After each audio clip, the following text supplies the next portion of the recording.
Oke, terima kasih Mas Ronald atas kesempatan dan intronya ya. Bismillahirrahmanirrahim. Assalamualaikum warahmatullahi wabarakatuh. Selamat pagi semuanya. Salam sejahtera untuk kita semua. Om Swastiastu, salam kebajikan.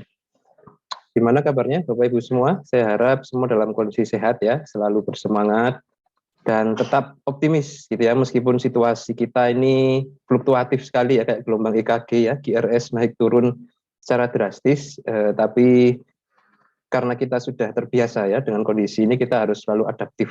Nah gitu ya, kalau di keperawatan kan kita mengenal salah satunya itu teori adaptasi Roy. Nah gitu ya, di mana kita memang sebagai individu harus selalu adaptif ya, nggak usah terlalu banyak komplain dan pesimis, tapi ingat keadaan di luar sana ini tidak bisa kita kontrol. Jadi yang bisa kita lakukan adalah beradaptasi. Gitu ya Bapak Ibu ya. Nah oke, selamat datang ya di webinar kita Pedicare Malang. Ini kebetulan kali kedua ya kita membuat webinar dengan tema bisnis atau entrepreneurship. Yang pertama sudah cukup lama dulu, kalau nggak salah tahun 2016 apa ya Mas Pandu ya, mungkin ingat Mas Pandu atau yang lain ya, atau Mas Oye ya, bersama Dr. Gamal waktu itu ya. Nah sekarang kita kembali untuk ingin menggaungkan ya, ingin kita bawa spirit entrepreneurship ini ke teman-teman perawat di seluruh Indonesia gitu ya. Kenapa begitu? Karena kami ya di Pedicare Malang sudah memasuki tahun ke-7 operasional, sudah menjadi pelaku sekaligus saksi bahwa perawat itu bisa ya menjadi seorang business owner, bisa mengembangkan usaha dengan bidang usaha yang bervariasi. Kalau memang passionnya di kesehatan, it's okay ya. Tapi kalau Anda punya passion di bidang lain ya, entah itu kuliner, fashion, atau seni, atau media sosial dan lain sebagainya, itu juga bisa dikembangkan. Dan saya rasa tidak salah juga perawat untuk memiliki berbagai proyek usaha di luar kesehatan, gitu ya. Oke, izinkan saya untuk mulai share screen, Bapak Ibu. Oke, ya, sudah muncul di layar, Mas Ronald atau Mbak Intan?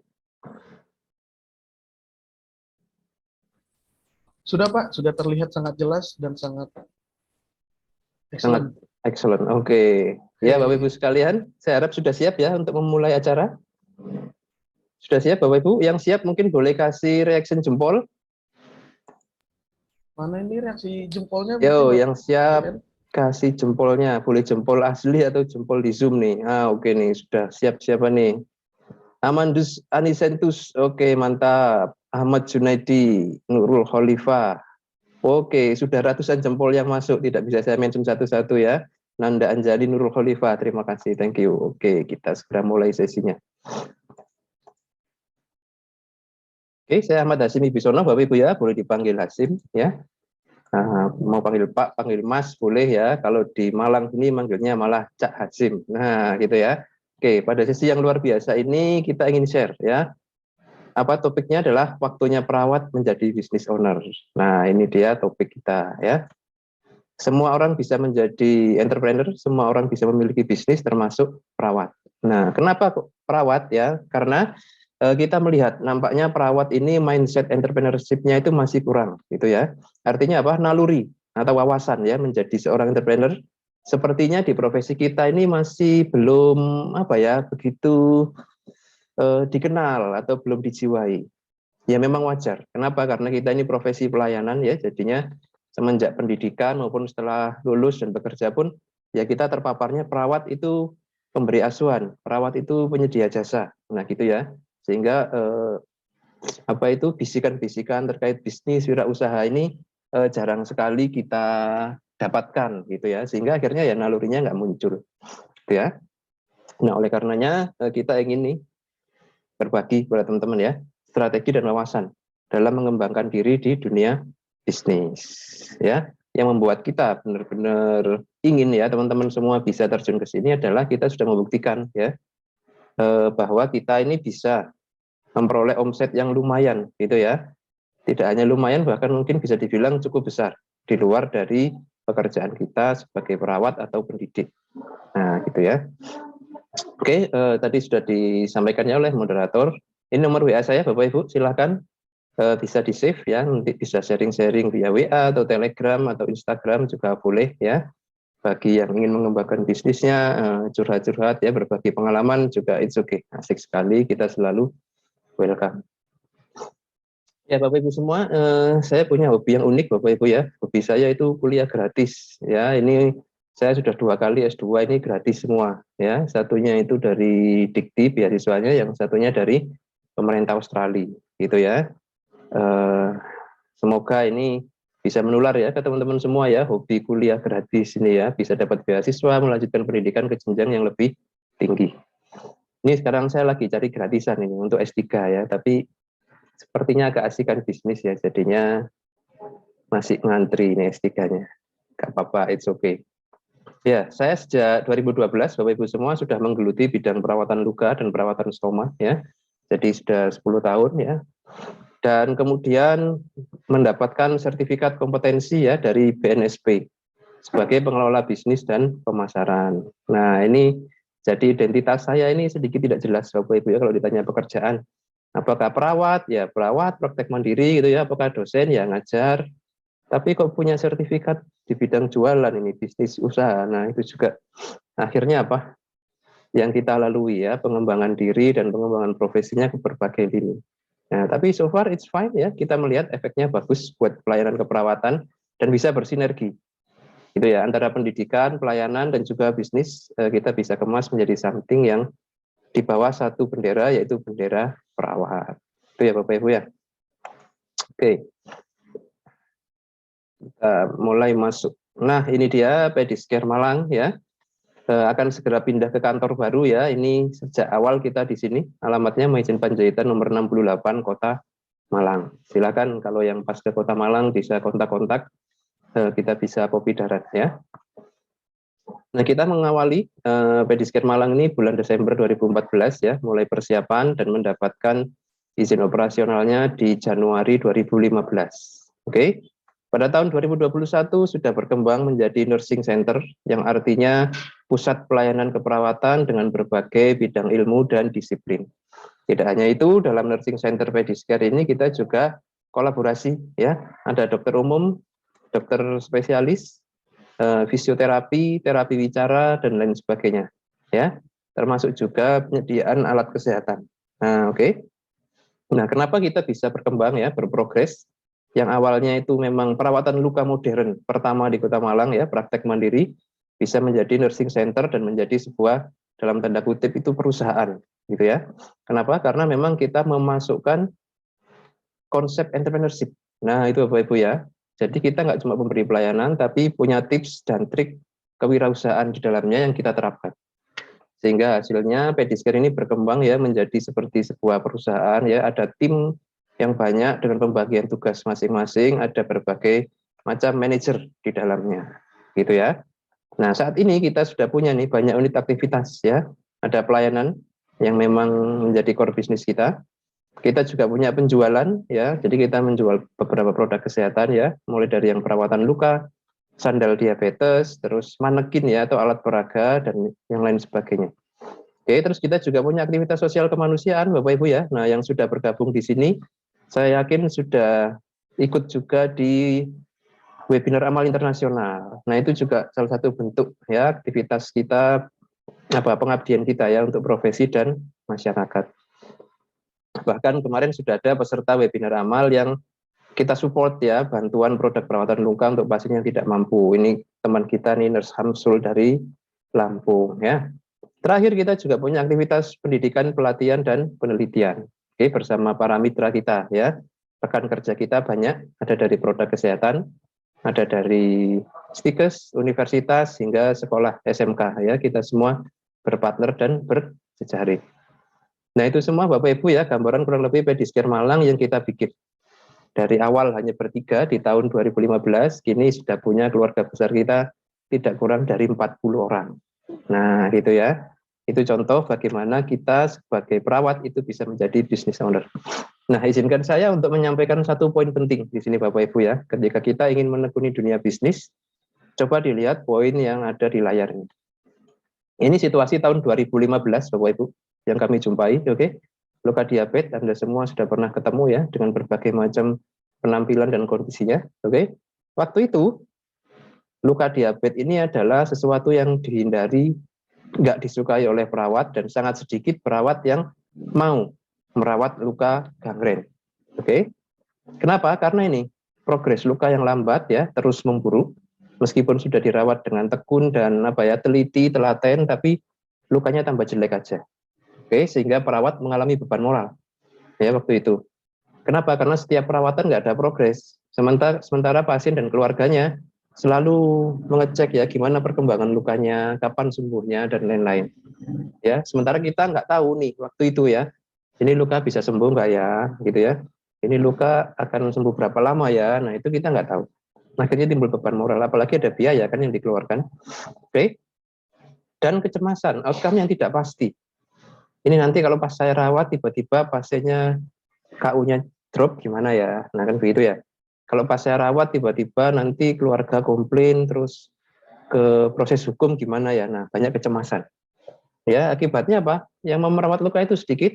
Pasien-pasien yang luka kronis ini cenderung terlantar ya. Akhirnya sulit mendapatkan pelayanan yang bagus. Oke, banyak luka akhirnya harus berakhir di meja operasi ya untuk diamputasi. Dan banyak pasien juga yang harus meninggal karena komplikasi dari luka yang tidak dirawat dengan bagus. Ya, jadi pasiennya banyak yang masuk ke IGD, meninggal ya, sepsis dan lain-lain. Ini dia situasi yang kami hadapi ya, dan memang mewarnai dunia perawatan luka tahun 2015. Oke, jadi Pediscare ini tumbuh di tengah pesimisme orang-orang. Pediscare itu tumbuh menggarap bidang yang dianggap sampah waktu itu ya. Pediscare tumbuh menggarap bidang yang dihindari oleh semua orang. Ya, tidak jarang kami dapat omongan tuh dari rekan sejawat juga termasuk ya. Ngapain sih mengerjakan gangren sampai segitunya gitu ya, sampai bikin tempat praktek, bikin plang, tempat prakteknya agak besar lagi. Percuma, luka diabetes itu nggak ada harapan. Nah, kita sering tuh dapat omongan kayak gitu ya, nggak jarang ya. Nah, tapi kita terus maju ya dengan strategi bisnis, dengan analisa bisnis, pemasaran, manajemen sumber daya manusia dan lain sebagainya. Oke, sampai akhirnya di tim manajemen kita ya, ini keluarga besar kita nih ya, ada Mas Ronald nih moderator tadi ya, Mas Pandu pemateri ya, Mas Oyek ketua panitia dan seluruh tim manajemen Pediscare, keluarga besar ya, banyak dan semangat, happy, kreatif gitu ya. Yang kita jual awalnya ya ini Bapak Ibu, di tengah berbagai kesulitan dan pesimisme tadi ya, semua intervensinya murni keperawatan. Kita nggak menggarap lahannya profesi lain ya, benar-benar keperawatan. Dan ternyata apa? Kita bisa survive. Kita survive, kita berkembang, kita nggak kolaps ya. Bahkan di masa pandemi, ketika banyak bisnis gulung tikar ya, Pediscare malah terus maju dan berkembang, omsetnya naik. Nah, oke. Kenapa bisa begitu? Nah, ini kita dapat pelajaran penting pertama dari perjalanan Pediscare. Ya, apa itu? Ini dia, rule number one. Ya, silahkan bisa dicatat oleh Bapak Ibu sekalian bahwa tidak semua peluang bisnis, ya, nampak menjanjikan di awal. Oke, tidak semua peluang bisnis nampak menjanjikan di awal. Bahkan tidak jarang yang kita lihat itu ya keruwetan-keruwetan ketika menjumpai sesuatu ide bisnis yang ingin kita bikin. Kan begitu ya. Pola pikir manusia itu kan selalu mencari sisi negatifnya ketika ada hal yang baru. Ya, merawat luka sulit sembuh, merawat luka biaya mahal, merawat luka capek dan lain sebagainya. Kita tidak melihat apa yang tersembunyi di balik itu. Nah, jadi Anda harus bersiap menghadapi komentar negatif dari lingkungan Anda ketika Anda baru memulai bisnis. Oke, Bapak Ibu ya, bisa didapat ya, poin pertama kita, tidak semua peluang nampak menjanjikan di awal. Oke, tapi kalau Anda punya ilmu bisnis, Anda bisa melakukan analisa peluang, nggak ada masalah. Meskipun terlihat tidak menjanjikan, tapi kan sudah kita hitung, sudah kita planning, sudah kita petakan, oh ini ada proses nih, ada progres, ada prospek di situ. Bapak Ibu ya, oke, silakan nih, rule number one, benar-benar dicatat dan diperhatikan. Ya, kita lanjutkan ya. Masih semangat saya rasa ya, masih pagi ya. Semoga masih terus on. Oke ya. Yang siap lanjut mungkin bisa kasih jempolnya lagi di Zoom-nya. Yuk, saya ingin lihat mana peserta yang masih on fire nih. Oke, sudah ada 20 jempol masuk. Ya, siapa nih? Pak Ahmad Junaidi kembali ya, mengawali jempolnya. Luar biasa Pak Ahmad Junaidi. Oke, ada lagi Fatmawati Keliobas. Oke, salam. Kok kayaknya saya kenal ya. Sepertinya connect di Facebook atau Instagram mungkin ya. Nurse Amandus. Oke, masih semangat ya. Oke, sip. Oke, thank you semua. Kita lanjutkan. Luar biasa. Nah, kenapa kita akhirnya bisa ya survive menghadapi tantangan yang sulit di masa awal? Berbagai pesimisme, tatapan sinis gitu ya, tatapan yang merendahkan gitu ya. Tapi kok kita bisa sukses dan survive? Apa? Key of the key, core of the core-nya adalah mindset kita. Nah, pola pikir kita dalam mengembangkan bisnis sudah kita rubah. Awalnya perawat itu kayak gini Bapak Ibu, ya. Begitu banyak hal yang dipikirkan ya, askep, pasien, BPJS, shift dinas dan lain-lain, semua itu terkurung dalam kerangka berpikir yang sempit. Nah, gitu ya. Ini yang harus kita rubah ya bersama-sama. Pada event pagi ini saya mengajak teman-teman semua untuk membuka mindset-nya. Terbuka dengan berbagai hal yang dari luar profesi kita, bahkan ya berbagai peluang yang datang dengan aneka warnanya, itu kita coba deh sambut, kita pelajari, dan kita lihat peluang di balik itu. Gitu loh ya. Jangan keburu bilang tidak gitu ya terhadap peluang yang datang. Gitu ya. Misalkan di tempat Bapak Ibu nih lagi tren pola hidup sehat, diet. Nah, Anda tertarik, coba deh saya bikin usaha catering diet sehat.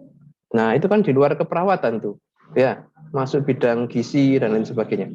Tapi jangan keburu bilang tidak. Bisa nggak ya? Kayaknya bisa deh. Ajak teman gizi, diskusi, terus bikin. Why not? Nah, bisa gitu ya.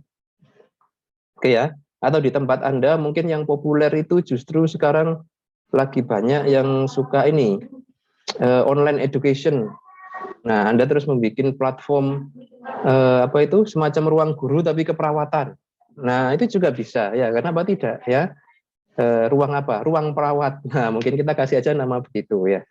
Kita Pediskar Malang belum menggarap itu nih. Nah, mungkin Anda punya ide ya. Bagaimana nih perawat-perawat di masa pandemi kesulitan belajar ya, apalagi yang sudah profesi atau PKL. Nggak ada pasien, Pak. Nah, harus apa rumah sakit nggak nerima mahasiswa. Oke, kita bikin platform nurse station. Nah, ruang perawat di mana perawat bisa belajar tetap ilmu dan skillnya secara interaktif. Misal ya, itu kan terdengar aneh ya, tapi itu sebuah peluang juga. Dan kenapa tidak dicoba? Nah, pola pikir kita harus terbuka terhadap berbagai peluang, kemungkinan, warna-warna yang datang itu kita sambut semua, jangan ditolak. Kita pelajari betul-betul, gitu ya. Ada prospek apa di balik itu. Nah, itu Bapak Ibu ya. Oke, jadi perawat di era milenial sekarang jangan kolot mikirnya, jangan kaku, ya. Fleksibel lah ya terhadap berbagai peluang yang ada. Oke ya, nah ini dia. Ini mbaknya pakai sekolah perawat nih ya, tapi yang dipikirkan dia adalah bisnis dan sukses. Jadi nggak salah ya, perawat belajar ilmu bisnis, perawat ingin sukses juga melalui bisnis. Ya, ini salah satu apa ini sekolah saya ya dalam belajar pengembangan praktek mandiri ya di WoCare Center Bogor dan juga di komunitas atau kita berhimpun juga dalam Indonesian Wound Care Clinician Association. Ini awal sekali dulu 2012 ya. Kita tereksposnya di sini, bagaimana mengembangkan praktek mandiri, terus bagaimana praktek mandiri itu bisa naik level ya, menjadi something yang di luar hanya sekedar memberikan pelayanan. Nah itu dari WoCare dan InWCCA waktu itu. Oke, nah sekarang karena ini mikirnya sudah terbuka ya, akhirnya kita menggarap juga yang lain gitu loh ya, di luar luka, bahkan di luar kesehatan ya, kita membuat diklat ya, kita membuat live Instagram dan lain sebagainya, banyak bikin sandal juga ya, bikin tas. Nah ini Nurse Pandu nih dan timnya tuh banyak bikin tas home care ya, perawat bikin tas. Apakah aneh? Ya, ya aneh bagi mereka yang mikirnya kaku dan kolot ya. Tapi buat yang mikirnya terbuka itu keren gitu loh ya. Perawat bikin tas, tasnya dipakai home care, praktis dan stylish. Oh ya bagus. Nah kan seperti itu ya teman-teman ya. Oke, kita lanjutkan. Nah, ketika kita menggeluti bidang bisnis, teman-teman, ingat, ada code of conduct atau aturan main yang kita harus pegang. Betul. Jangan sampai lepas, jangan sampai kita tidak kuasai. Oke. Nah, ini foto saya ya, sengaja saya blur supaya Anda tidak gagal fokus. Bercanda ya, oke. Nah, ini dia Bapak Ibu, first dan paling penting, pertahankan produk Anda. Apapun yang terjadi, jangan menyerah, jangan putus asa ya. Selama Anda yakin produk Anda itu original dan high quality. Nah, ini memang wajib ya. Ketika kita mengembangkan produk, ya baik itu barang maupun jasa harus original. Original itu maksudnya bukan sesuatu yang sama sekali baru gitu ya, nggak ada yang menyamai bukan, tapi original ini punya karakteristik khas yang Anda kembangkan sendiri. Nah itu dia, sama-sama merawat luka, tapi merawat luka versi Pak Junaidi, merawat luka versi Pak Hamsul akan beda, sentuhan, touch, dan kesannya. Nah itu originalitas. Jangan main copy paste tiru-tiru ya, Anda harus mengembangkan originalitas Anda sendiri, dan kualitas ini wajib. Jangan menjual sesuatu yang kualitasnya receh ya, karena nggak akan survive. Oke, kunci produk Anda itu bisa berhasil dan berjalan terus pembelian itu adalah kualitas. Gitu ya. Oke, jangan menyerah ya. Di Badiskar Malang juga sama, 2 tahun pertama ya, itu disebut lembah kematian ya kalau di dunia bisnis, Valley of Death. 90% startup atau bisnis rintisan itu gulung tikar di 2 tahun pertama, masa yang paling keras. Nah ini yang harus Anda lakukan, pertahankan produk Anda ya. Oke, terus jadilah ahli dalam bidang bisnis yang Anda tekuni. Ingat ya, kalau Anda bisnisnya kuliner ya Anda harus belajar ilmu kuliner. Kalau bisnis Anda perawatan luka ya Anda harus expert di bidang perawatan luka. Gitu ya. Kalau bisnis Anda tentang pendidikan, edukasi ya Anda harus tahu ilmu-ilmu pendidikan. Gitu ya. Jadilah ahli dalam bidang yang Anda tekuni dan usahakan bidang yang Anda tekuni ini bidang yang Anda sukai.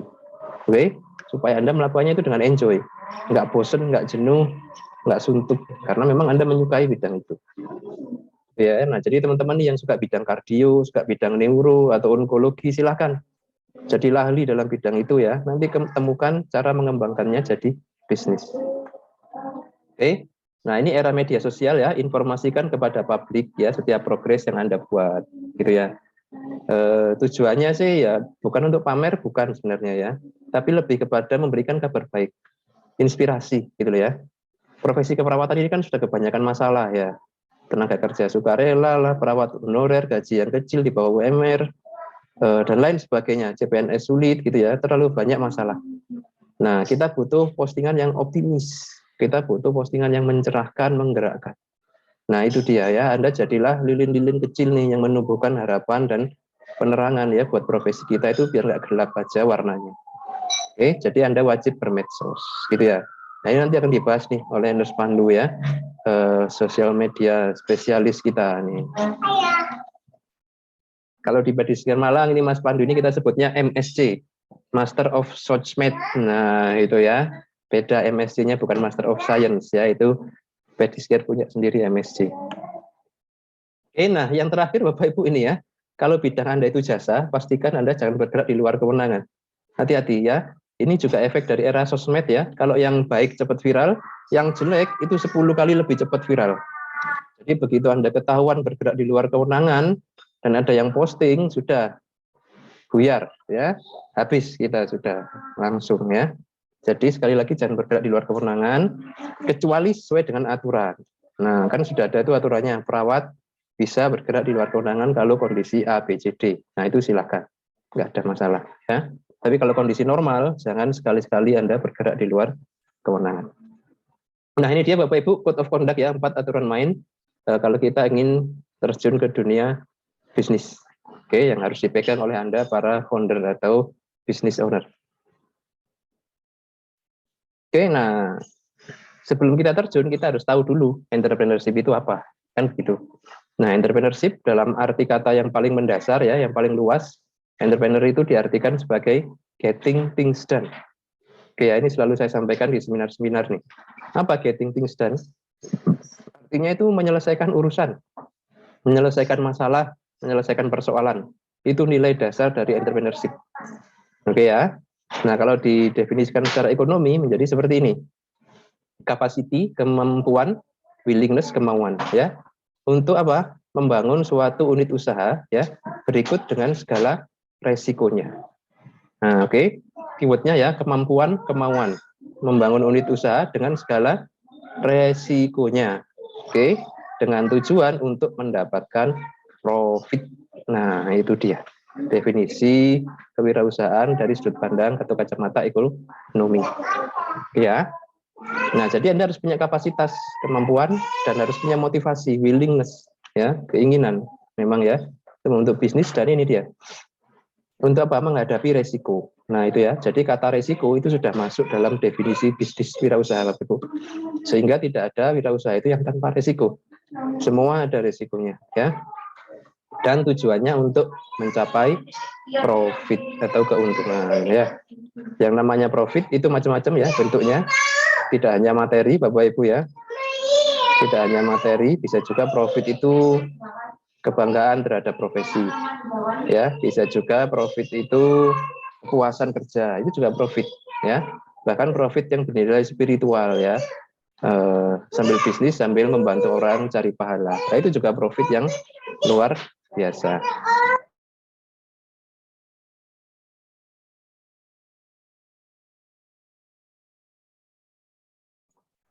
Oke, kita lanjutkan Bapak Ibu ya. Nah, satu hal yang ingin saya tekankan di sini adalah bahwa entrepreneurship ini adalah way of life. Entrepreneurship itu bukan pekerjaan, bukan hobi, tapi itu adalah way of life, jalan hidup ya. Nah, namanya jalan hidup ya kita lakukan 24 jam sehari, 365 hari setahun. Ya, all the time, every time, everywhere. Nah, itu ya. Jadi ini adalah way of life.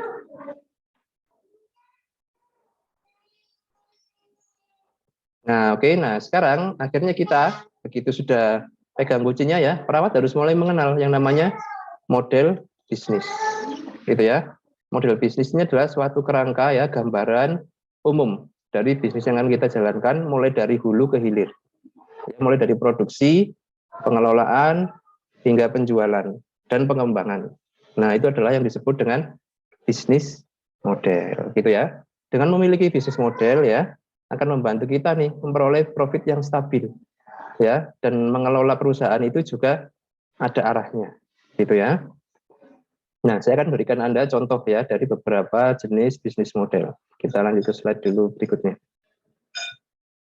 Nah, ini ya jenis bisnis model ya Bapak Ibu berdasarkan apa? Jenis produk, bisa barang atau jasa. Oke, berdasarkan proses produksi ini ada distribusi aja atau manufaktur ini produksi ya atau franchise kerjasama membuka cabang. Oke, berdasarkan sumber keuangan bisa dari berlangganan, bisa dari apa? Free ya memang tidak ada proses berlangganan ya atau sumber-sumber tidak langsung yang lain. Nah, seperti apa? Perantara dan lain sebagainya ya. Nah, berdasarkan fisik usaha ini ada brick and mortar ya atau toko fisik memang ada bentuknya. Kayak di Pedisker Malang ada bentuknya. Bisa juga e-commerce nih buat Anda yang nggak punya tempat dan memang nggak kepingin punya tempat ya, cukup secara online aja mainnya bisa e-commerce ya atau kombinasi. Nah, Anda nanti dalam menyusun bisnis model Bapak Ibu harus melibatkan keempat ini ya. Jenis produk saya apa, proses produksinya gimana ya, sumber uangnya nanti datang dari mana aja dan secara fisik seperti apa tempatnya atau bisnisnya. Nah, ini semua kita harus rencanakan di awal. Gitu ya Bapak Ibu ya. Nah, ada banyak contoh ya kayak Pizza Hut, McDonald's ini banyak pakai model franchise gitu ya. Netflix ini dia subscription ya, berlangganan ya, Spotify juga. Shopee, Tokopedia ini dua e-commerce yang paling terkemuka saat ini ya. Banyak orang punya toko di Shopee, Tokopedia, tapi nggak punya toko di dunia nyata. Banyak ya. Dan itu sekarang bisa gitu loh ya. Jadi kita nggak harus repot membangun tempat Bapak Ibu sekarang ya untuk bisa berbisnis. Main di sini aja sudah bisa jalan dan omsetnya juga bisa besar loh ya. Oke ya. Oke, ini dia Bapak Ibu sekilas ya tentang kewirausahaan, tadi pengertian, way of life, dan juga model bisnis yang kita harus lihat dan rencanakan. Oke, nah komponen awal dari menjalankan bisnis pasti adalah produksi, entah produksi barang maupun jasa, gitu ya. Nah proses produksi atau strategi produksi ini meliputi apa? Jumlah atau skala produksi ya, varian produk yang kita produksi, serta berapa waktu yang dibutuhkan. Ini Anda harus planningkan, gitu ya. Skala produksi mau langsung besar atau kecil dulu. Nah, jenis atau varian, kita mau produksi satu varian dulu atau langsung banyak. Nah, itu semua Anda harus perhitungkan. Ya, sama kayak di pedicure awal ya rawat luka saja ya, satu jenis dan skala kecil waktu itu ya, karena memang kemampuan kita seperti itu. Oke ya, nah dalam menentukan itu kita harus mempertimbangkan ini ya, faktor eksternal apa, jumlah demand. Jadi permintaan besar enggak? Dan permintaan kita itu mintanya yang seperti apa customer kita. Nah gitu ya, kalau misalkan dia mintanya yang high quality, nah berarti ya kita harus penuhi. Tapi kalau ternyata mintanya yang standar aja sudah banyak dipakai orang, nah it's fine ya. Oke, dan secara internal kita harus lihat ya kesesuaian kita dengan demand kita, kemampuan dan spesifikasi kita. Oke, jangan sampai Anda produksinya berlebihan terus nggak laku. Keluar uang modal banyak di awal tapi uangnya nggak muter. Nah, itu kita tidak inginkan ya. Oke, tergantung pada prioritas mana yang kita dahulukan ya. Eksternal atau internal nih yang menjadi pertimbangan utama. Ya. Nah, kuncinya adalah efektivitas dan efisiensi. Jangan berlebihan ya. Jangan sampai kita keluar modal banyak untuk produksi tapi untuk penjualan masih minim. Oke. Yang bisa saya sarankan Bapak Ibu adalah di awal ini kita sebagai rintisan ya atau startup itu kita mulai dari skala yang kecil. Oke. Start small tapi dengan big dream. Nah, itu cara yang paling wise, paling bijak ya. Kita mulai dari skala kecil dulu. Begitu yang kecil ini kita sudah piawai, sudah jago nih, baru sedikit-sedikit dikembangkan. Gitu ya. Buktinya kita piawai apa? Semua berjalan lancar, penjualan lancar, dan customer nambah terus. Nah, itu artinya kita sudah piawai di skala kecil. Kalau itu sudah kita capai, waktunya kita naik sedikit demi sedikit. Mulai nambah orang, mulai nambah skala produksi, dan lain sebagainya. Itu adalah cara yang paling wajar, yang paling recommended, paling alami bagi kita yang akan merintis bisnis dari awal. Itu Bapak Ibu ya, semoga jelas ya dan bisa didapat poinnya. Oke, rule number 2. Nah, berarti dari apa yang sudah saya jelaskan nih tentang bisnis model, tentang entrepreneurship adalah knowledge is power. Pengetahuan, ilmu, itu modal utama ya. Business owner harus paham betul ilmu dalam menjalankan bisnisnya. Nah, jadi kita harus belajar ilmu dunia lain nih, ilmu perbisnisan gitu ya. Konsekuensinya Anda harus belajar. Jangan malas ya, jangan mudah capek, mudah mengeluh ya. Jangan merasa, ilmu saya sudah cukup nih, nggak perlu belajar lagi, waktunya eksekusi. Nah, itu bahaya. Kalau kita sudah sampai pada titik itu, bahaya. Karena itulah titik di mana kita akan mulai proses kemunduran. Ketika kita merasa ilmu saya sudah cukup, tidak perlu ditambah lagi. Nah, itu titik awal kemunduran. Oke, Bapak Ibu ya. Sampai sini jelas ya. Yang jelas mungkin bisa ketik di chat, jelas atau mantap atau jos. Nah, silakan. Nah, oke ya. Oh, Gusti Ngurah Juniarta, jos mantap, jelas. Oh, mantap. Nah, ini dia ya. Ini calon-calon business owner nih, sudah mulai ngegas nih di kolom chat. Good abang awak. Nah, Fahmi Abdillah ini Mas dari Medan ini ya. Oke. Oke, mantap, luar biasa. Mbak Melati, Valen, sangat jelas. Oke ya, masih semangat? Oke, kita lanjutkan. Mas moderator, kalau waktunya overtime mohon diingatkan ya. Saya kalau ngomong bisnis ini kadang suka ini. Why? Aman Pak, silakan dilanjutkan. Oke, Mas. Nah, next Bapak Ibu, kita sudah dapat poin yang pertama tadi, peluang itu kadang penampilannya nggak menjanjikan ya. Terus yang kedua, knowledge. Oke. Nah, sekarang kita masuk ke something else nih. Apa itu? Tim keperawatan yang solid. Ingat, bekerja itu selalu lebih bagus secara tim. Seahli dan sehebat apapun Anda tidak akan bisa mengalahkan sebuah tim yang solid. Gitu ya. Sehebat apapun Messi ya, Cristiano Ronaldo, Maradona ya, kalau sendirian lawan satu tim, nah ya remek ya. Oke, nah itu kuncinya. Jadi Anda harus punya satu tim yang solid. Nah, oke, usahakan tim Anda itu di awal ya, selain solid juga komit jangka panjang dengan Anda, gitu loh. Mau berjuang bersama dan mau apa ya, jatuh bangun bersama. Gitu ya, nggak cuman pas berjaya bergabung, pas masa sulit dia kabur. Nah, itu kita tidak inginkan. Nah, maka Anda sebagai business owner ya harus mengembangkan sistem ini. Reward, punishment, dan progression, RPP ya. Reward artinya apa? Tambahan income, insentif atau apapun itu ya, yang berupa materi atau non materi, terhadap staf Anda atau tim Anda atas kinerja yang ditunjukkan, gitu ya. Yang memang sesuai target dan terus berkembang, ya kita berikan apresiasi, gitu ya. Promosi jabatan jika memungkinkan, someday, ya. Jadi mungkin sekarang dia pelaksana, nanti dia ketua tim. Nah, misalkan begitu ya. Sekarang pelaksana, dia nanti akan menjadi penanggung jawab. Nah, contoh seperti itu. Itu tanda bisnis yang sehat, ya. Staf Anda tidak stuck di satu posisi terus-menerus. Oke. Terus yang kedua, tetap harus ada punishment. Karena kita kerja profesional, ya. Tapi yang perlu kita pegang adalah punishment ini bersifat mendidik dan menstimulasi peningkatan kinerja. Tidak hanya sifatnya itu menghukum atau menghajar gitu ya, biar kapok, biar jerah, tidak. Tapi harus muncul efek apa? Mendidik dan menstimulasi peningkatan kinerja. Nah, disitulah seni ya Anda sebagai business owner dalam menjalankan bisnis dan bekerja dengan tim. Gimana timnya itu tidak merasa apa ya dipekerjakan terus membabi buta, tidak ada reward dan yang ada hanya apa cercaan ya, adanya hanya dipaksa kerja dan salah. Nah itu kita tidak inginkan gitu ya. Oke. Nah next adalah progression. Nah ini yang paling sulit ya. Jadi kita sebagai business owner harus punya blueprint jangka panjang ya untuk membentuk bisnis yang sustainable, yang terus bertahan dan terus berkembang. Langkah-langkahnya gimana ya? Tahun ini begini, tahun depan begini. Nah, itu kita harus punya. Oke, nah sehingga apa? Staf kita akan melihat ya bahwa oh bisnis ini terus berkembang ya. Oke deh, saya akan terus komit untuk mengembangkan juga bersama dengan CEO-nya atau bersama dengan ownernya.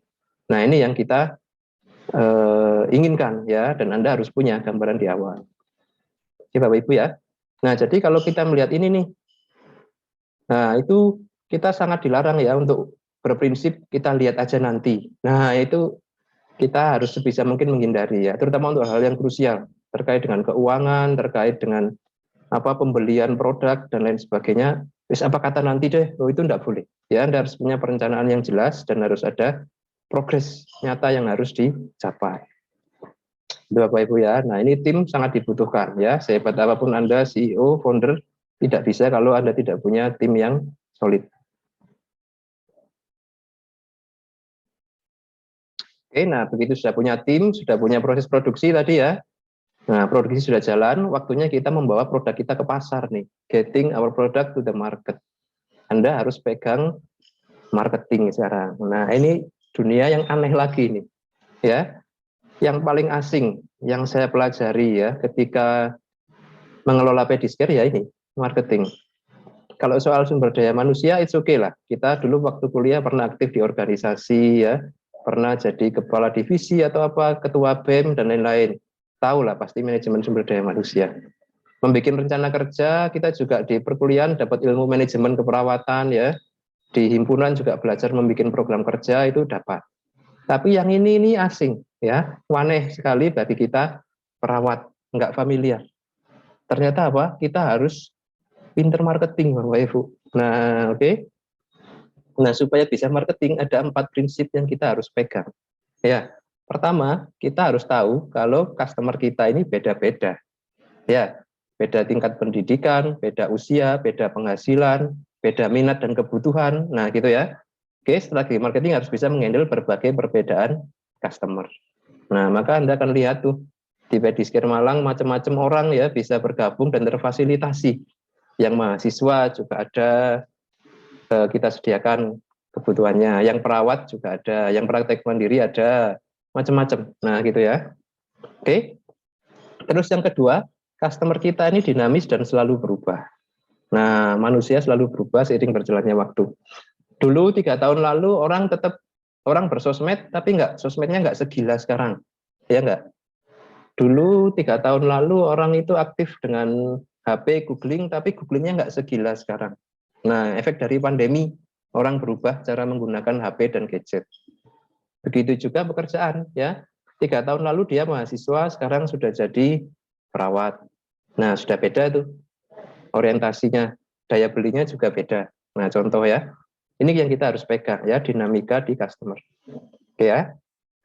Oke. Terus yang ketiga, semua kompetitor akan bereaksi terhadap inovasi Anda. Nah, ini sudah hal yang alami. Oke. Setiap kali Anda membangun suatu langkah, kompetitor akan berespon. Oke ya. Nah, brand yang kita bangun harus memiliki keunggulan yang tidak mudah ditiru, sehingga kita selalu leading, selangkah di depan. Gitu ya Bapak Ibu ya. Dan kompetitor ini kebutuhan loh Bu, Bapak Ibu ya. Ingat, bisnis yang sehat itu bisnis yang ada kompetitornya. Itu yang akan menstimulasi kita untuk terus berkembang juga. Kenapa? Karena kan kita juga melihat kompetitor kita toh. Kita belajar juga dari kompetitor kita dan kita membuat inovasi juga. Nah, yang penting kita adalah berkompetisi secara fair, kompetisi secara sehat, dengan mengandalkan apa keunggulan yang kita miliki. Tidak mencari-cari kejelekan kompetitor. Itu pola pikir yang sangat murahan ya. Itu nggak kelas ya. Orang nggak akan maju bisnisnya kalau seperti itu ya. Yakin deh. Nanti kalau nggak percaya kita coba bahas di sesi diskusi ya. Oke. Kompetitor ya. Kompetitor ini harus kita sambut dan kita harus respon dengan tepat. Oke. Yang keempat, sumber daya kita terbatas. Nah, kecuali Anda dari keluarga sultan ya, tidak terbatas. Tapi kalau kita rakyat jelata seperti saya, sumber daya kita terbatas. Jadi untuk marketing harus benar-benar jeli dihitung.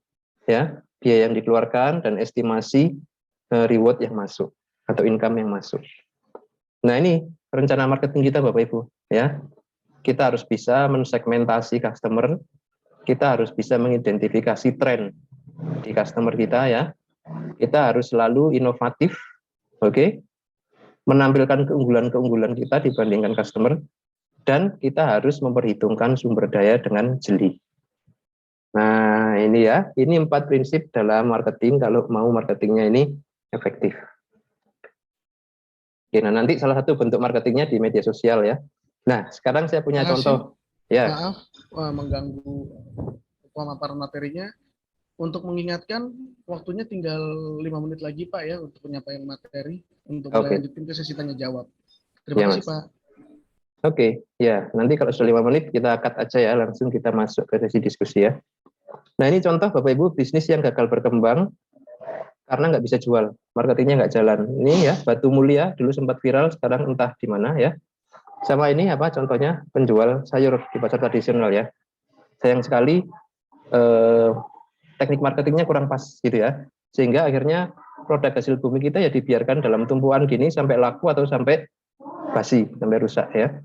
Oke, sayang banget. Padahal ini potensi kekayaan alam kita yang bisa bernilai tinggi. Oke, saya rasa ini kita skip aja ya untuk meningkatkan value dari brand Anda. Nanti kita bahas di sesi diskusi ya. Nah, ini dia. Oke, coba ini saya ambil di Australia waktu saya S2 ya. Bagaimana mereka melakukan treatment ya hasil bumi mereka, sayur, itu mulai dari penanaman, pemanenan, packaging sampai pemasaran itu dengan penuh rasa hormat, respect. Nah, akhirnya apa? Terlihat kelasnya ya. Sayur-sayurannya itu masuk ke pasar-pasar modern, semuanya larinya itu ke supermarket, nggak ada yang ditumpuk sampai basi. Ya. Oke. Dan memang ini ada slogan gitu ya, pick a local ya. Jadi belilah produk lokal. Ini adalah kebanggaan. Nah, gitu ya. Di tempat kita kalau beli produk impor itulah kebanggaan. Nah, ini mindset yang harus kita balik bagi para business owner, tumbuhkan mindset bahwa produk lokal itu adalah kebanggaan, gitu ya. Nah, jadi ini petani di Australia, Bapak Ibu, petani sayur, punya lahan yang luas, punya traktor ya, tampilan ya nggak jelek-jelek amat ya, instagramable. Nah, itu dia petani di Australia. Nah, kita harus bisa seperti ini ya, mengemas produk kita dengan bagus, dan memang kualitasnya itu benar-benar luar biasa ya, ketat sekali controllingnya. Baru kita jual dengan strategi yang juga mantap. Nah, gitu Bapak Ibu ya. Itu baru omset akan besar ya. Jadi rule nomor 3, produk yang bagus itu adalah wajib. Tapi akan sia-sia kalau tidak dijual atau dipasarkan dengan tepat. Nah, oke ya. Hanya akan jadi tumpukan, tidak bernilai, nggak dilihat orang. Oke, jadi produk yang bagus itu wajib, tapi akan sia-sia kalau tidak dipasarkan dengan tepat. Nah, ini adalah bagian tersulit dari sisi kita sebagai tenaga kesehatan, ilmu marketing ya. Oke. Waktunya kurang 5 menit ya, saya coba sampaikan ke poin-poin yang krusial. Nah ini dia Bapak Ibu, bagaimana progres kita ya di Pedicare Malang. Sekarang kita akhirnya menjadi pendidikan juga ya. Banyak mitra kita itu fakultas, stikers dan lain-lain ya. kita punya aktivitas diklat, kita jualan dressing dan lain sebagainya, jualan sandal, bikin manekin, kita juga bikin program magang ya buat perawat yang ingin memperdalam bidang perawatan luka maupun pengelolaan bisnisnya. Berprogres ya, ya butuh waktu ya, butuh perjuangan juga ya. Tapi itulah yang kita tuju ya, yang namanya entrepreneurship itu salah satu indikatornya adalah progres, terus berkembang dari waktu ke waktu, nggak stagnan gitu terus ya dari tahun ke tahun, tidak. Ya, nah kita juga mengembangkan nih pelayanan perawat caregiver ya. Perawat caregiver itu kita sebutnya perawat jaga di rumah ya. 12 hingga 24 jam di rumah membantu pasien dan keluarganya. Ini juga ternyata permintaan tinggi ya. Sekilas terlihat receh, tapi perawat-perawat kita itu nggak jauh-jauh dari UMR pendapatannya ya. Bahkan banyak yang di atas UMR. Perawat jaga caregiver. Oke. Oke, kita ada MOU juga nih kerjasama ya dengan Dokter Saraf untuk membentuk tim multidisiplin di luar rumah sakit home care ya. Ini juga inovasi ya yang kita jalani dengan mitra-mitra kita ya, supaya pelayanan keperawatan ini juga terus berkembang ya di luar rumah sakit. Tujuannya ya untuk mencegah kondisi di luar rumah sakit ya, biar nggak terjadi perburukan. Nah kan gitu, ada benefit tuh dari situ kan untuk pasien. Oke, nah ini dia poin berikutnya, strive for progress not perfection. Jadi berjuanglah untuk progres. Jangan mencari kesempurnaan, karena kita nggak akan tiba, nggak akan pernah sampai, malah yang ada kita selalu kecewa. Gitu ya, kalau yang kita cari adalah kesempurnaan. Saya rasa ini berlaku di hal apapun deh, tidak hanya bisnis.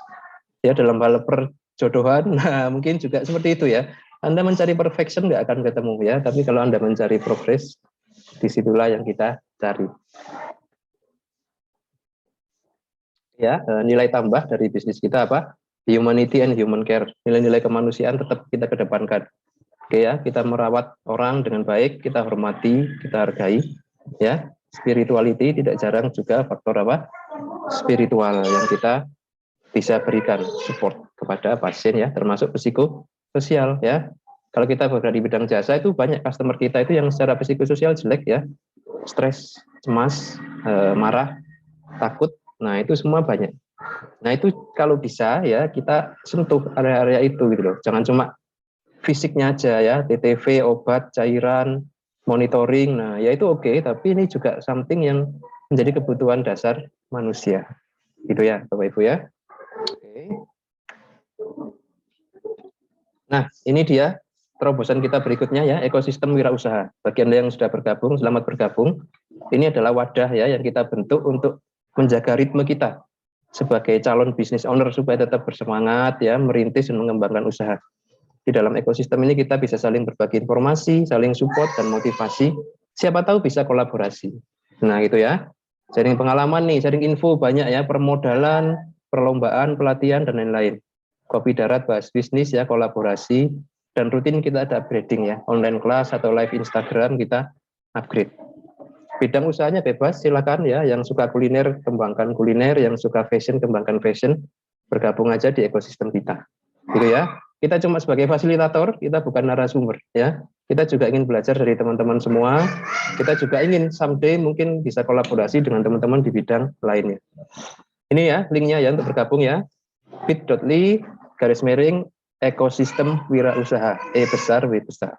Silakan nanti ada Google Form di situ. Singkat aja bisa diisi. Terakhir, ini saya rasa ya, kriteria terbaru dari kementerian. Usaha mikro, itu omsetnya 2 miliar Bapak Ibu setahun. Usaha kecil 2-15 miliar, menengah 15-50 miliar. Wow ya, luar biasa. Nah, kita, Pediscare ini baru mau naik nih, dari mikro menuju kecil. Ya, dengan omset antara 2,2 sampai 2,5 miliar per tahun. Dulu sudah masuk menengah, sekarang masih mikro ternyata ya. Nah, it's okay. Artinya apa? Peluang usaha itu besar gitu loh ya. Kalau yang 2 miliar aja masih mikro ya, apalagi yang ke atas ini kan peluangnya lebih banyak. Nah, jadi kita harus makin bersemangat. Oke ya. Ini dia ekosistem wirausaha kita ya. Kita sementara pakai platform Telegram dulu untuk berhimpun ya. Oke, ini saya terakhir berikan jamu ya. Supaya sukses dunia akhirat, orang Jawa itu harus minum jamu. Ya, jamunya apa? Jamu jati kendi. Nah, yang pernah dengar mungkin sudah hafal ya. Jamu jaga mulut, jangan ngomong yang jelek-jelek, jangan memfitnah, jangan menggibah, ya. Jati apa? Jaga hati. Nah, Selalu hati diisi dengan kebaikan ya, jangan iri dengki, jangan hasut ya, serta apa? Kendalikan diri. Jangan berlebihan ya, jangan turuti emosi, sewajarnya dan sederhana, bersaja. Itu ya. Insya Allah sukses dunia akhirat. Mantap ya. Nah, ini dia platform kita teman-teman ya. Oke, silakan bisa follow, subscribe ya, supaya terus up to date dengan berbagai konten edukatif dan bermanfaat dari tim sosial media Pediscare Malang. Oke, saya Ahmad Hasim Wibisono. Kurang lebihnya saya mohon maaf. Saya kembalikan ke moderator, Mas Ronald. Selamat pagi. Assalamualaikum warahmatullahi wabarakatuh. Waalaikumsalam warahmatullahi wabarakatuh. Wah, materi yang menarik nih dari Pak Hasim nih, isinya kayaknya daging semua. Ini sepertinya based on experience banget Pak ya, jadi bukan sesuatu yang dikarang-karang ya Pak ya. Insya Allah begitu Mas. Ya, kita sudah dari ilmu dan pengalaman kita dan sudah ada hasilnya. Sudah terlihat jelas ya Pak di Pediscare Pak ya. Alhamdulillah Mas. Jadi kita lanjutkan Pak ya untuk sesi tanya jawab. Mungkin ada teman-teman yang mau bertanya.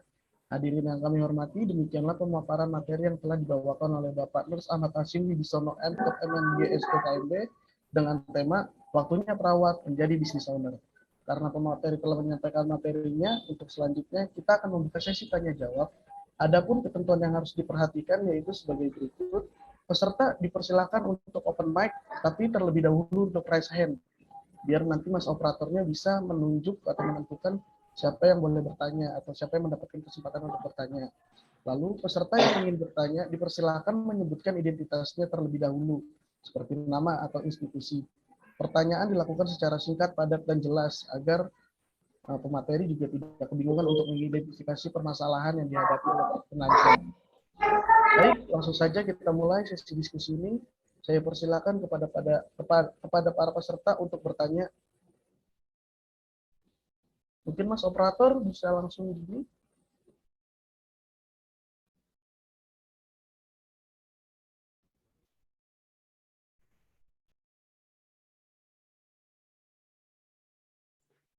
Itu kayaknya sudah ada yang mau tanya tuh Mas. Di mana itu? Di chat ya? Iya, Bu Nilu mungkin bisa langsung kalau mau open mic atau Oh ya, yang resign dulu ya. yang resign biar ditentukan sama Mas Operatornya ini. Ya, Bu Nilu.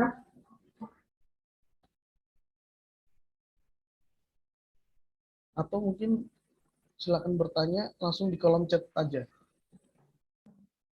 Nah, Bu Nilu ini dapat kesempatan nih untuk bertanya langsung. Bisa unmute sendiri, Bu Nilu. Monggo.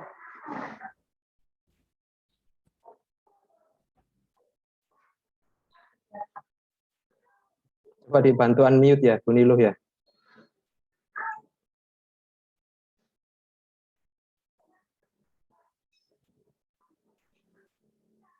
Selamat pagi Pak Hasim, mohon izin bertanya. Ya Bu, dari mana nih? Milo Rumah Sakit Pantai Nirmala Pak. Oh, sudah tetangga. lama kita nggak bertemu. Iya Bu. Begini Pak Hasim, beberapa kali tadi Pak Hasim menyampaikan tentang progres dari perkembangan Pediscare dan trik-triknya.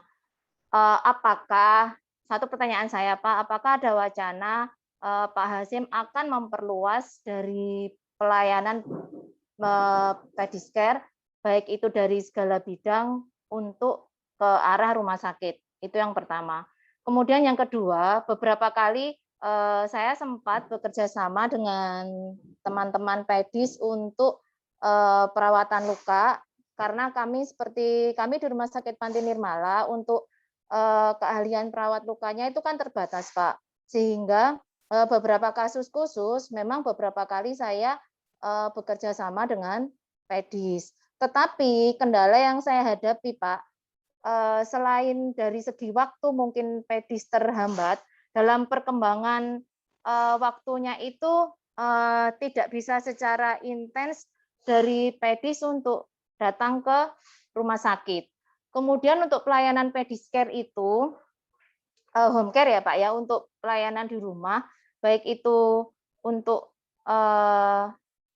penjagaan pasien atau tindakan yang lain termasuk fisioterapi, apakah ada wacana juga Pak Hasim untuk mengembangkan ini ke rumah sakit, istilahnya bekerja sama dengan rumah sakit, karena kadang kami juga di rumah sakit meskipun punya home care itu kan terbatas ya Pak untuk pelayanan, baik itu dari segi tenaga maupun dari segi waktu, karena pelayanan kami di rumah sakit kan juga sudah memakan banyak waktu dan tenaga. Terima kasih Pak Hasim. Baik, Mbak Nilu, atas pertanyaannya sangat luar biasa ya. Jadi Pak Hasim, bagaimana? Apakah langsung mau dijawab atau kita kumpulkan dulu pertanyaannya? Langsung aja, Mas. Oke, baik Pak Hasim, waktu dan tempat. Dipersilakan. Ya, untuk pengembangan pedicure ya insya Allah kita lebih ke arah ini ya, memang ya, praktek mandiri sih sektornya ya untuk jasa. Karena memang di situ itu perawat punya otonomi dalam mengatur sistem dan operasionalnya. Nah, terkait dengan rumah sakit, Bu, memang kita tidak menutup diri ya untuk rumah sakit, bahkan kita sudah sempat roadshow lah ke rumah sakit di Malang. Cuman terkendala adalah memang masalah di birokrasi. Artinya seringkali itu kesulitannya adalah ketika ada tindakan yang dilakukan oleh tenaga kesehatan yang bukan nakes setempat. Nah, itu kan ada rincian kewenangan klinis. Nah, ini yang kadang manajemen rumah sakit itu bingung. Ya, karena namanya juga di dalam rumah sakit, maka yang melakukan ya yang punya RKK atau rincian kewenangan klinis di tempat tersebut. Nah, sehingga jelas tanggung gugatnya. Nah, itu yang seringkali jadi kendala dari tim kami untuk bisa masuk ke rumah sakit dan ikut membantu. Ya, yang minta sih banyak ya teman-teman dari Lafale, termasuk dari Panti Nirmala juga terima kasih. Tapi kendalanya mesti di situ ya. Itu yang membuat kita sulit akhirnya untuk bisa continue. Seperti itu ya. Terus untuk perawat jaga atau home care ini juga kita juga sempat sudah roadshow ke rumah sakit, tapi responnya kayaknya sulit ya. Artinya ada rumah sakit itu yang kami datangi malah reaksinya itu, oh bagus ya bisa kayak gini, kita bisa ini bikin sendiri. Nah malah begitu ya responnya, kita jadi bingung ya, ngajak rekanan tapi malah reaksinya seperti itu. Nah itu kita yang juga ini ya, tidak, akhirnya terkendala gitu loh kalau ketemu dengan birokrasi rumah sakit. Nah mungkin kalau Bu Niluh ya bisa menumbuhkan apa ya, inovasi dan pembaruan kayak gini di pola pikir pengelola rumah sakit. Nah kita sangat terbuka Bu. Tapi yang jelas sih kami lebih dari sekali mendapat respon tuh kayak gitu ya. Jadi, oh ini bagus ya bisa begini, kita bisa bikin. Nah, tapi setelah wadirnya bilang gitu, ya nggak jalan juga, gitu loh ya. Jadi ya ini mungkin masih butuh pendekatan yang pelan-pelan kali ya, biar bisa jalan terkait sinergi dengan rumah sakit. Saya rasa itu Bu untuk menjawab apa tindakan oleh pedicure ke rumah sakit dan kemitraan home care ya. Ada lagi nggak ya yang tadi pertanyaannya Bu Nilo ya? Sudah kayaknya ya. Sudah Pak. Mungkin dari Mbak Nilunya ada pertanyaan lain? Enggak, Pak Asim menanggapi sedikit. Jadi memang untuk berhubungan dengan RKK itu memang saya sempat menyampaikan ini ke bagian SDM keperawatan rumah sakit. Beliau sih tanggapannya positif ya Pak. Terus ini juga kan kami komite keperawatan juga mulai berjalan dan ini kepengurusan baru. Saya akan mencoba untuk masuk lagi. Harapan saya sih ini Pak, semua pasien-pasien dengan luka di rumah sakit itu bisa membaik. Kalau beberapa dari DPJP sih selama ini sudah bisa bekerja sama. Jadi tinggal memang teman-teman pedis supaya bisa masuk ke rumah sakit. Nanti saya coba bicara lagi dengan komite keperawatan. Oke. Terima kasih Pak Hasim. Khusus untuk isu ini, makasih. Khusus untuk isu ini mungkin kita langsung jabrian dengan saya aja Bu ya, supaya cepat ya. Ya, kadang siap Pak Hasim. Soalnya ya menyangkut produk, biaya, nah gitu juga kan rumah sakit harus jelas juga kan biar nggak dikomplain pasien. Iya, siap Pak. Oke Bu, ya, siap kolaborasi. Sukses. Ya, terima kasih. Ya, baik. Terima kasih Ibu Nilu atas pertanyaannya. Mungkin nanti bisa dilanjutkan by personal chat dengan Pak Hasim ya. Kalau masih ada yang kurang. Pak, kita lanjut ke pertanyaan selanjutnya bisa mungkin Pak ya? Ya Mas. Nah, ini ada pertanyaan dari Mas Ivan Adi Sampurna dari RSUD Lawang. Ada 2 pertanyaan ini Pak. Satu, apakah kesterilan alat berpengaruh dari kesembuhan dari luka? Lalu yang kedua, apakah masalah yang sering dihadapi dari Medicare dan cara menyelesaikannya? Nah, mungkin ini pertanyaannya permasalahan dari segi bisnisnya, Pak, ya, kalau untuk pertanyaan kedua. Kesterilan ya, Mas? Bagaimana, Pak? Kesterilan tadi ya, yang ditanyakan. Ya, yang pertama, apakah kesterilan berpengaruh dari kesembuhan luka? Yang kedua, apa ada masalah seperti apa yang dihadapi Medicare dan cara menyelesaikannya, Pak? Oke, ya sterilan itu wajib ya, alat dan bahan kita harus steril ya. Apapun lukanya ya, meskipun lukanya itu luka terkontaminasi atau terinfeksi, tetap kita harus menjaga sterilitas alat, bahan, dan lingkungan. Gitu ya Mas ya, supaya tidak menambah kontaminasi. Saya rasa ini sudah clear ya, kita harus benar-benar jaga dan kita harus punya SOP yang ketat. Nah, jadi alat-alat yang akan dipakai itu harus disterilkan, dikemas dengan bagus ya, serta apa? First in first out di lemari barang itu ya. Jadi yang pertama masuk ya harus pertama dipakai gitu ya. Muter terus sampai dengan dekontaminasi dan lain sebagainya itu standarnya saya rasa ketat ya, tidak bisa kita sembarangan di situ ya. Untuk masalah terkait sterilitasnya kita nggak ada masalah ya, kita sudah ada petugas sendiri. Tim Sarpras nih yang menghandle ini ya, mulai dari persiapan alat hingga penanganan alat pasca tindakan sampai penyiapan alat buat home care dan lain-lain itu semua sudah ada timnya. Itu kayaknya Mas Ronald bisa ditiru lah oleh teman-teman ya. Saya rasa bisa. Baik Pak, terima kasih atas jawabannya dan terima kasih atas Mas Ivan Adi atas pertanyaannya. Nah ini ada pertanyaan-pertanyaan dari yang mau raise hand Pak. Mungkin Mas Operator bisa menunjukkan yang raise hand. Loh, yang baju kuning itu loh. Halo Pak Nurman, bisa unmute ya Pak Nurman?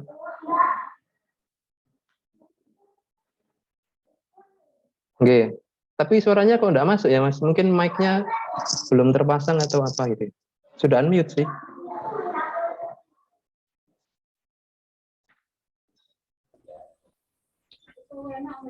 Gimana? Mungkin harus pakai headset suaranya.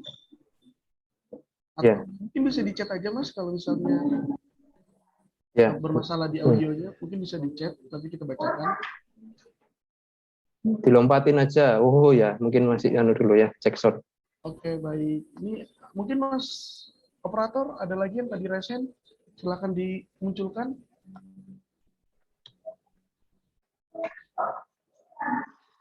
Yang lagi resen ya, coba saya lihat nih. Ada Ahmad Ramdhani, Maria Septianti. Mau yang mana Mas Ronald?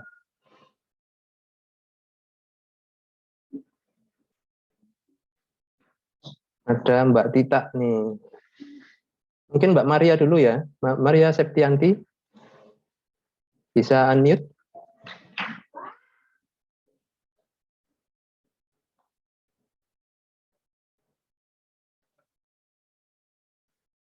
Oke, kalau ada ini, monggo silakan. Assalamualaikum Pak Hasim. Oke, waalaikumsalam Bu. Dari mana nih? Pak, saya dari Pekanbaru, ITN Oh, Pekanbaru. Riau ya, oke Bu. Iya, 2011 di Woker ITN-nya. Alhamdulillah.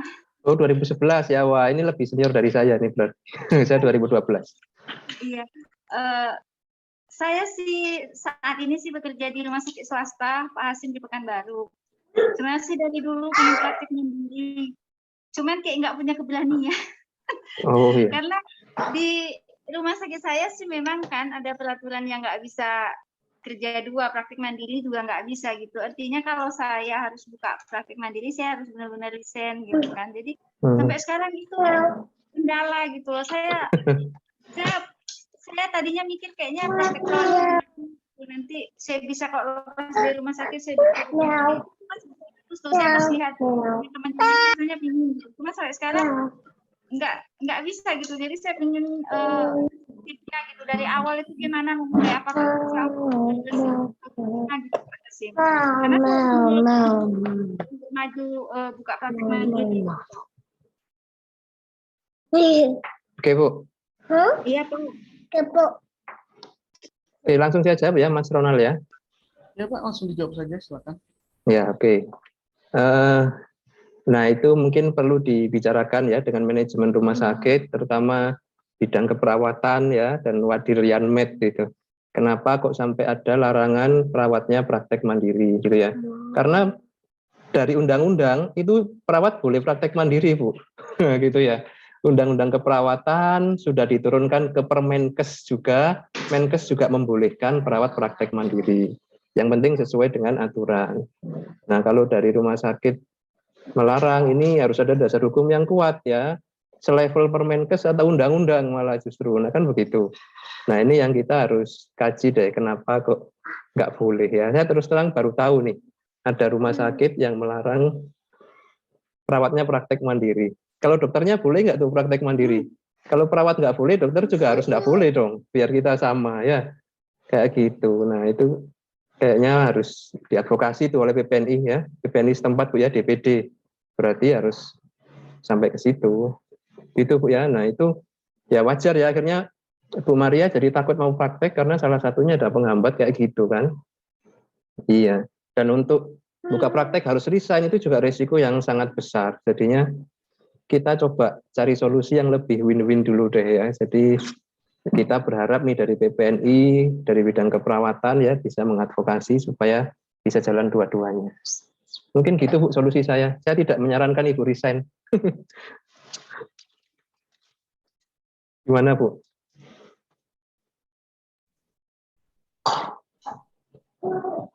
Halo, Oke. Ibu Maria, bagaimana respon? Semoga Apakah ya bisa ada solusi ya. semoga jawaban dari Pak Hasim menjawab pertanyaan dari pertanyaan Ibu Maria. Pak, ini kita mungkin akan siswakan satu pertanyaan untuk Mas Norman Fani ya. Tadi kan di skip. Jadi kita buka untuk satu pertanyaan lagi untuk Mas Norman Fani. Silakan Mas Norman Fani.